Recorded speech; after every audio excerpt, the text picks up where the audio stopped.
మనం ఇప్పుడు మాట్లాడబోయేది 2025 yearly predictions అంటే రాశి ఫలితాలు ఎలా ఉన్నాయో మాట్లాడుకుంటున్నాం. దానికన్నా ముందు మనం మాట్లాడుకోవాల్సింది ఏంటంటే గోచార రీత్యా ఎలా ఉంది, గోచారంలో ఏమేం ప్లానెట్స్ మూవ్ అవుతున్నాయి 2025లో ఫస్ట్ మాట్లాడుకోవాలి. ఏదైనా రాశి ఫలితాలు ఎప్పుడు మాట్లాడుకున్నా మనం గోచారమే ఫస్ట్ మాట్లాడుకుంటాము. మేజర్ ప్లానెట్స్ మనకు ఉన్నది ఏంటంటే గురు, అలాగే ఏంటంటే శని, తర్వాత రాహు, కేతువులు. ఈ 4 ప్లానెట్స్ కూడా, ఈ 4 గ్రహాలు కూడా ఈ సంవత్సరం మొదట్లోనే మార్చ్ నుంచి జూన్ లోపలే ఈ 4 ప్లానెట్స్ మూవ్ అవుతున్నాయి అన్నమాట. ఫస్ట్ మనం మాట్లాడుకోవేది ఏంటంటే శని.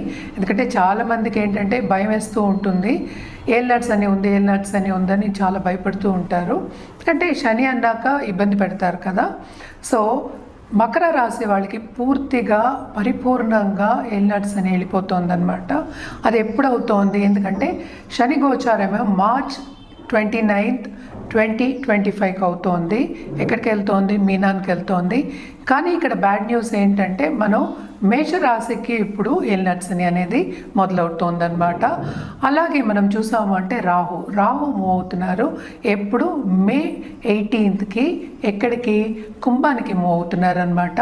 అలాగే కేతు ఏమో సింహానికి మూవ్ అవుతున్నారు.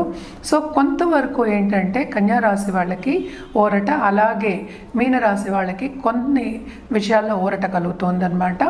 అలాగే మనం చూసాము అంటే ఇప్పుడు గురు, ఈ 4 గ్రహాలు మేజర్ నేను చెప్పినట్టు. ఈ గురు ఏంటంటే ఇప్పుడు రిట్రోగ్రేడ్లో ఉన్నారు, అంటే వక్రించి ఉన్నారనమాట. ఆయన ఫిబ్రవరి 4కి డైరెక్ట్ అవుతున్నారు. ఎక్కడ? వృషభ రాశిలో. వృషభ రాశి నుంచి ఇప్పుడేమో మిథున రాశికేమో మే 14th మూవ్ అవుతున్నారనమాట. సో ఈ 4 గ్రహాలు బట్టి మనం మిగతా రాశి ఫలితాలన్నీ మాట్లాడుకుంటూ ఉంటాం. ఇంకోటి ఏంటంటే మేజర్ గ్రహం ఇప్పుడు స్తంభించిపోయి ఉన్నది ఏంటంటే మనకి కుజగ్రహం. సో కుజుడు ఏంటంటే నీచపడాడు, అలాగే ఏంటంటే మిథునానికి వెళ్ళడం, రిట్రోగ్రేడ్లో ఉండడం చాలా కొంచెం ఇబ్బందులు పెడుతున్నారనమాట. సో ప్రస్తుతం ఏంటంటే జూన్ 7కి ఆయన సింహానికి వస్తున్నారు. సో ఇవి మేజర్ ఈవెంట్స్ అనమాట గోచారం ఇన్ 2025, ఎస్పెషలీ స్టార్టింగ్ ఆఫ్ 2025. అలాగే మనం చూసాము అంటే జనవరి 14కి సన్ ఏమో మకరానికి ప్రవేశిస్తున్నారు. అంటే ఏంటి? మకర సంక్రాంతి మనం చేసుకుంటూ ఉంటాం, అందరికీ తెలుసు. అలాగే ఏంటంటే మెర్కురీ ప్రస్తుతం ఏంటంటే బుధుడేమో మనకేమో ధనుస్సు, తర్వాత ఏమో మళ్ళీ ఏమో మకరం, ఇలా జరుగుతూ ఉంటుంది. ఎందుకంటే ఇవన్నీ చిన్న గ్రహాలని కాదు, ఈ గ్రహాలన్నీ ఏంటంటే 30 రోజులకి 45 రోజులకి మారుతూ ఉంటారు. సో అంతవరకు మనము మరీ ఎక్కువ తీసుకోలేము, ఎందుకంటే మనం మాట్లాడుకునేది సంవత్సర ఫలితాలు. సో ఇది ఈ బేసిస్ మీద మనం ఏంటంటే ఇప్పుడు రాశి ఫలితాలు అనేవి చూడాలన్నమాట. సింహరాశి వాళ్ళకి మనం మాట్లాడుకుంటున్నాము. సింహరాశి వాళ్ళకి ఏంటంటే ఈ సంవత్సరం అంతా మిశ్రమ ఫలితాలు ఆల్రెడీ ఘోషిస్తున్నాయని చెప్పాను. కెరీర్ డెవలప్మెంట్ మాత్రం బ్రహ్మాండంగా ఉంటుంది, మంచి ఆపర్చునిటీస్ వస్తాయి.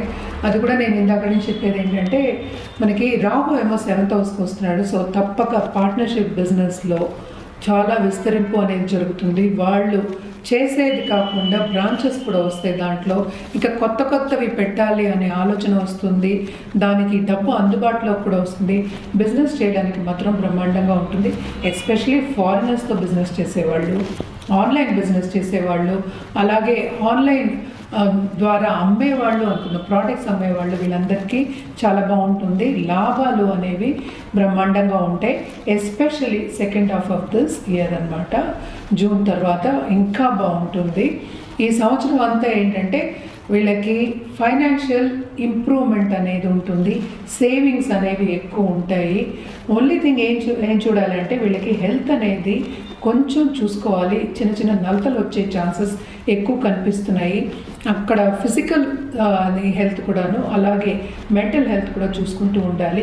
ఎందుకంటే ఫోకస్ అనేది వీళ్ళకి చాలా ఎక్కువ ఉంటుంది. శ్రమపడే యోగం కూడా ఎక్కువ కనిపిస్తోంది కనుక తప్పక అష్టమ శని స్టార్ట్ అవుతోంది మనకు తెలుసు. సో శ్రమపడే యోగం కనిపిస్తోంది కనుక తప్పక వీళ్ళు ఫోకస్ చేయవలసింది ఏంటంటే కొంచెం మెంటల్ హెల్త్ మీద కూడా ఫోకస్ అనేది పెట్టాలి, ఇప్పుడే బాగుంటుందన్నమాట. కొంతవరకు ఏంటంటే దాంపత్య జీవితంలో అనుకూల పరిస్థితి అనేది నెలకొండదు. అంటే ఏంటి, ఎప్పుడు ఇది అంటే స్టార్టింగ్ ఆఫ్ దిస్ ఇయర్ అంటే ఏంటి, ఈగో క్లాషెస్ వచ్చే ఛాన్సెస్ ఎక్కువ కనిపిస్తున్నాయి అన్నమాట. సో తప్పక జాగ్రత్తగా ఉండడం మంచిది. అలాగే కొత్తగా పెళ్ళైన వాళ్ళు కానీ, కొత్తగా లవ్ రిలేషన్షిప్ స్టార్ట్ చేసే వాళ్ళు కానీ తప్పక ఏంటంటే స్టార్టింగ్లో బాగానే ఉంటుంది కానీ మిస్అండర్స్టాండింగ్ వచ్చే ఛాన్సెస్ ఎక్కువ కనిపిస్తున్నాయి. అలాగే ఏంటంటే కొంతవరకు విభేదాలు వచ్చి అదే ముందుకు సాగి కోర్టు వరకు వెళ్ళే ఛాన్సెస్ కూడా కనిపిస్తున్నాయి అన్నమాట. కొంచెం జాగ్రత్తగా ఉండడం అనేది మంచిది.